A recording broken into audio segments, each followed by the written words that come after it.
Morning everyone, मेरा नाम रघु टेकरीवाल है and I welcome each and every one of you to the most glamorous digital convention ever in the history of direct selling. आप सबका तहे दिल से स्वागत है। आज का दिन बहुत स्पेशल है। Today we are celebrating 1 year the anniversary of RTO joining बायोसैश।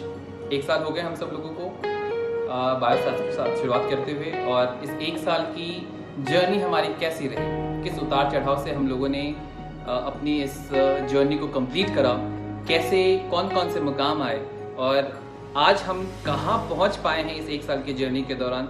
आज का इवेंट इसी जर्नी को एक्सप्लेन करने के लिए, इसी जर्नी को सेलिब्रेट करने के लिए हम सब लोगों ने ऑर्गेनाइज करा है। इससे पहले कि 1 साल की हम बात करें, मैं थोड़ा फ्लैश बैक में जाना चाहता हूँ और मैं बताना चाहूँगा आप सब लोगों को कि कैसे डायरेक्ट सेलिंग की मेरी शुरुआत हुई। 15 साल पहले डायरेक्ट सेलिंग का नाता पड़ा था मेरे से। मेरे एक बहुत क्लोज फ्रेंड के थ्रू मुझे इनविटेशन मिला था, जैसा सबको मिलता है, और मेरी कहानी शुरू हुई थी इस इंडस्ट्री की। उस इंडस्ट्री के पहले इतने मायने और इस इंडस्ट्री के अंदर इतनी गहराई है, ये मुझे उस वक्त नहीं पता था। सिर्फ एक ही मकसद था कि पॉकेट मनी आ जाए, और उसी पॉकेट मनी को गेन करने के लिए मैंने इस इंडस्ट्री में अपनी शुरुआत करी थी। बट ये कहानी बहुत बड़ी बनी। मुझे ऐसा लगता है कि जिस इंडस्ट्री में ऐसा मानना है कि लगभग 3 से 4 साल आपको सिर्फ सीखने के लिए देने चाहिए इस इंडस्ट्री में ग्रो करने के लिए, वहीं इसी इंडस्ट्री में मुझे काम करते हुए सिर्फ 1 ही साल नहीं हुआ था, और 1 साल के अंदर ही मुझे बेइंतहा सफलता यहाँ मिली। जहाँ 2 लोगों तक लोग अपनी बात पहुँचाने में वक्त ले लेते हैं, मुझे 1 साल के अंदर ऐसा मौका मिला कि मैं अपना साढ़े 8,000 लोगों का ग्रुप बना पाया, और लगभग 3 साल के अंदर 50,000 लोगों का नेटवर्क लीड कर पा रहा था मैं। तो तरक्की बहुत खतरनाक मुझे पहले अपने फेज में ही मिली डायरेक्ट सेलिंग के इस जर्नी में। इसी दौरान इस जर्नी में काम करते करते, जब इतनी पैशनेटली हम लोग इस काम को कर रहे थे, करते करते इस टीम का नाम कब आरटीओ बन गया, कब रघु टेकरीवाल ऑर्गेनाइजेशन इस टीम का नाम बन गया, पता ही नहीं चला। और आज 15 सालों से हम कह सकते हैं कि इस ऑर्गेनाइजेशन ने, इस टीम ने एक लेगेसी को फॉर्म करा है, जिस लेगेसी को बहुत सारे लोगों ने अपने हार्डवर्क से सींचा है, बहुत सारे लोगों ने अपनी कमिटमेंट से सींचा है, बहुत सारे लोगों ने अपनी कंट्रीब्यूशन से इसको बहुत बड़ा बनाया है। और मैं आज सबका, उन सब लोगों का थैंक्स कहना चाहूँगा जिन सब लोगों ने आरटीओ को वो जगह दी है जिस जगह पे आज वो यहाँ पे खड़ा होता है। Thank you so much all the people who have been the guiding light of making RTO what it is today. Now बहुत बड़ी अच्छी शानदार हमारी जर्नी चल रही थी, और हम सब लोग अपनी पिछली ऑर्गेनाइजेशन में काम कर रहे थे, और थोड़ा सा स्ट्रगल चल रहा था, लेकिन एवरीथिंग वाज ओके। बट 14 साल हुए थे हमें अपनी ऑर्गेनाइजेशन के साथ काम करते हुए, and our organisation met with an unfortunate incident, और उस ऑर्गेनाइजेशन को बंद होना पड़ा। हमारे जीवन का सबसे मुश्किल वक्त कह सकते हैं हम सब लोग। हमने फाइट करी, हम खड़े थे अपनी ऑर्गेनाइजेशन के साथ। हम 6 महीने 7 महीने हम बिना इनकम के हम वहाँ पे खड़े थे, लेकिन जब इस बात को हम बहुत नज़दीकी से देख पाए कि शायद अब वो वक्त आ गया है कि हमें कुछ और सोचना पड़ेगा, क्योंकि पीछे हज़ारों लोगों के जीवन की जिम्मेदारियाँ हम लेके आगे बढ़ रहे थे। बहुत लोगों ने हमारे साथ होप्स लगाए हुए थे, बहुत सारे लोगों की उम्मीदें हम पे टिकी थी। Then we had to take a decision. हमें डिसीजन लेना था, और ये डिसीजन हमने 1 साल पहले लिया, जब सारी उम्मीदें ख़त्म हो गई थी, जब रास्ते नज़र नहीं आ रहे थे। और उस वक्त हमने बायोसैश बिजनेस प्राइवेट लिमिटेड के साथ हमने अपनी इस जर्नी की शुरुआत करी। बड़ा ही अलग सा हमारा ये डिसीजन रहा। जब हमने बायोसैश को शुरू करा तो उस वक्त हमारी टीम काफ़ी जानी पहचानी और नामी टीम इंडिया में कही जाती है और कही जाती थी भी। तो उस वक्त बहुत सारे लोगों ने हमें सोशल मीडिया पे और अलग अलग जगह पे हमें सवाल पूछे कि आप ऑलरेडी इतना बड़ा नेटवर्क होल्ड करते हैं, आप तो किसी भी बड़ी कंपनी के पास जाके काम कर सकते हैं, आप तो ऑलरेडी वेल स्टैब्लिश्ड ब्रांड के साथ काम करने का अपना अलग ही फ्लेवर होता है, उनके साथ छोटी छोटी परेशानियां नहीं होती, वो लोग ईजिली छोटी छोटी चीज़ों को सॉल्व कर लेते हैं। तो आपने ये अजीब सा डिसीजन क्यों लिया? Why have you taken a decision of joining a BioShares which is right now very small in direct selling, और कोई इसका नाम भी नहीं जानता? मेरा एक ही जवाब था उन सब लोगों के लिए कि बड़े ब्रांड की ज़रूरत तो उनको पड़ती है जिनका खुद का ब्रांड छोटा हो। आरटीओ अपने आप में खुद में इतना ब्रांड था जिसको मुझे ऐसा लगता है कि किसी बड़े ब्रांड के नाम की ज़रूरत नहीं थी। वो उल्टा किसी ब्रांड के साथ जुड़ जाए तो उस ब्रांड में कुछ ना कुछ अच्छा ब्रांड वैल्यू में कंट्रीब्यूशन कर सकता है। बट येस, बायोशैश को चूज़ करने के हमारे कुछ अपने प्रिंसिपल्स थे जिसके बुनियाद पे हमने बायोशैश का डिसीजन लिया था। क्योंकि इस बार हम एक ही चीज़ हमारे दिमाग में चल रही थी, एक ही चीज़ हमारा मकसद था कि हम उस कंपनी के साथ, उस ऑर्गेनाइजेशन के साथ चलना चाहेंगे जिस ऑर्गेनाइजेशन में काम करने के लिए या जिस ऑर्गेनाइजेशन के प्रोडक्ट को लोगों तक पहुंचाने के लिए हमें उस प्रोडक्ट के बिजनेस प्लान को लोगों को समझाने की जरूरत पड़े, हम ऐसे किसी ऑर्गेनाइजेशन को टच नहीं करना चाहेंगे। हमें उस प्रोडक्ट को लोगों तक पहुंचाने के लिए हमें अपनी सक्सेस को लोगों को समझाना पड़े, हम ऐसे ऑर्गेनाइजेशन के साथ नहीं चलना चाहेंगे। मेरा प्रोडक्ट अपने आप में इतना लायक हो कि वो अपने आप लोगों के जीवन में कुछ ऐसा पॉजिटिव चेंज ला पाए कि that should be the driving force for the entire team and for the entire success of the network that I am holding. और जब इस बेसिक प्रिंसिपल पे हम अपनी सर्च को कंटिन्यू कर रहे थे तो हमें बायोशैश इस सर्च में सबसे उम्दा खिलाड़ी लगा। क्यों लगा? क्योंकि बायोशैश एक ऐसी कंपनी थी जो भले डायरेक्ट सेलिंग में छोटी थी, लेकिन अगर प्रोडक्ट के मामले में देखा जाए तो एक ऐसी कंपनी थी जो ऑलरेडी वेल स्टैब्लिश्ड ब्रांड्स को ऑलरेडी प्रोडक्ट्स दे रही थी, जैसे फैब इंडिया, अपोलो फार्मेसी, होम शॉप, ईटिंग और अलग अलग डिफरेंट ब्रांड्स के साथ इंडिया में काम कर रही थी, जो इंस्टीट्यूशनल ब्रांड्स थे, जो ऑलरेडी वेल स्टैब्लिश्ड ब्रांड थे और जिनके पास हमने जिनके फ्रेंचाइजीज में जाके हमने उनके प्रोडक्ट्स को देखा और हमने देखा कि जो बायोशैश की मैन्युफैक्चरिंग यूनिट है वहाँ के प्रोडक्ट्स मैन्युफैक्चर होकर इनके पास पहुँच रहे हैं, ये अपना टैग लगा के वहाँ पे सेल कर रहे थे। So it was a well established product manufacturing company. पहली चीज़ तो हमने ये देखी। इनका दूसरा हमने ये देखा कि इनके पास 25 सालों का तजुर्बा रहा है। अर्जुन खन्ना सर जो हमारी कंपनी के डायरेक्टर हैं, इनके पापा लगभग पिछले 25 सालों से रिसर्च एंड डेवलपमेंट की टीम को लीड कर रहे थे। हेल्थ एंड वेलनेस सेगमेंट में इनका बहुत मजबूत हाथ है, इनके हाथ को पकड़ना बड़ा मुश्किल है। और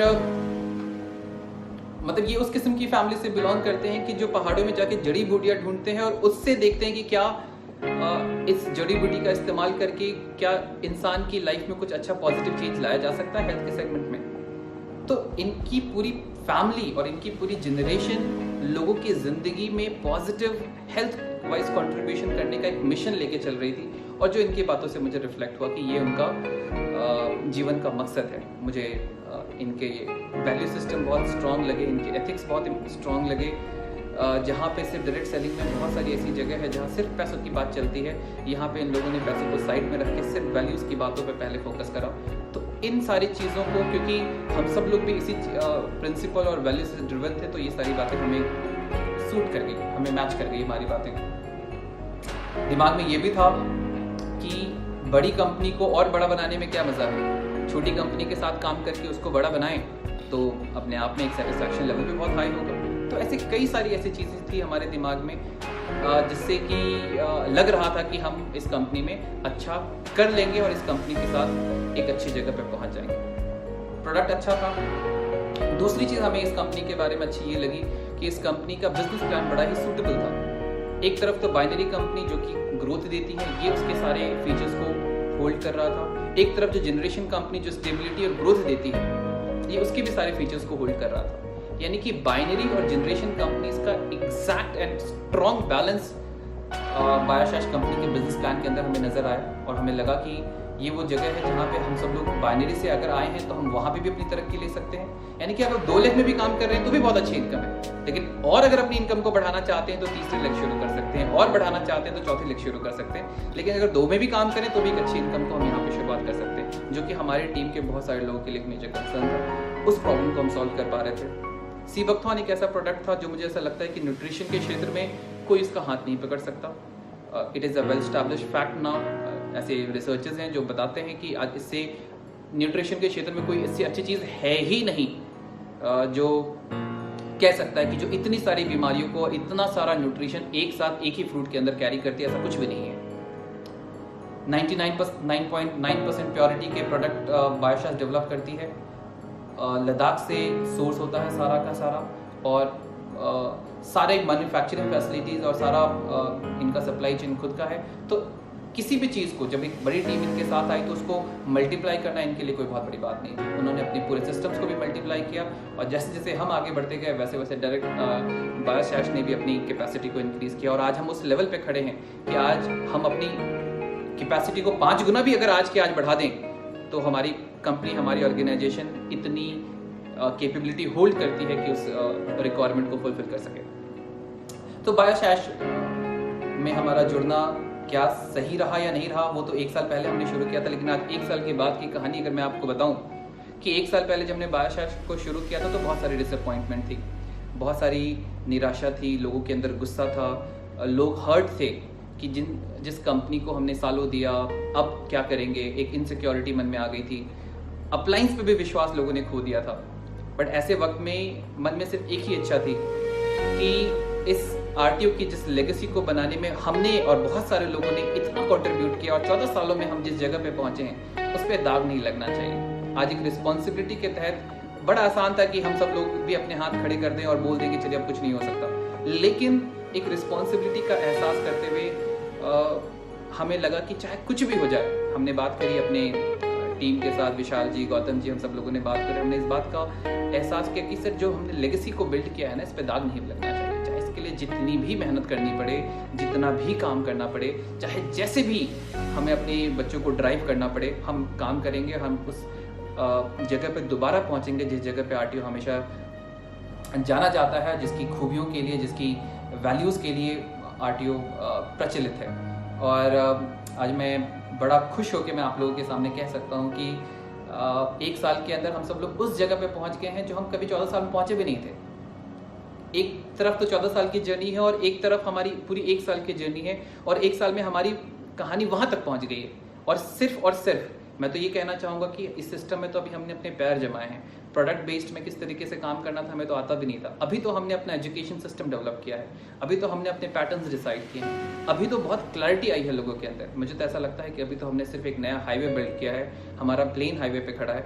अब हमें एक बहुत ऊंची उड़ान लेने का वक्त आ गया है और उस उड़ान का एक जब प्लेन उड़ता है तो जो उससे पहले जो आवाज़ होती है, उस छोटी सी आवाज़ को आज इस कन्वेंशन के दौरान मैं आप लोगों के सामने पहुंचाना चाहता हूं ताकि पूरी दुनिया को पता चल जाए कि राफेल जेट यहाँ से उड़ने वाला है। So that is the motive today and I hope कि हम जितने भी लोग आज इस आरटीओ कन्वेंशन के लिए क्वालिफाई हुए हैं, स्पीच के लिए क्वालिफाई हुए हैं, आप सब लोग अपना बेस्ट परफॉर्मेंस दें। और मैं आपसे उम्मीद करता हूँ कि जो हमने पिछला 1 साल में काम किया है, मैं आपको बताना चाहता हूँ ये सिर्फ एक ट्रेलर है और 1 साल में जिस मुकाम पे हम पहुँचे हैं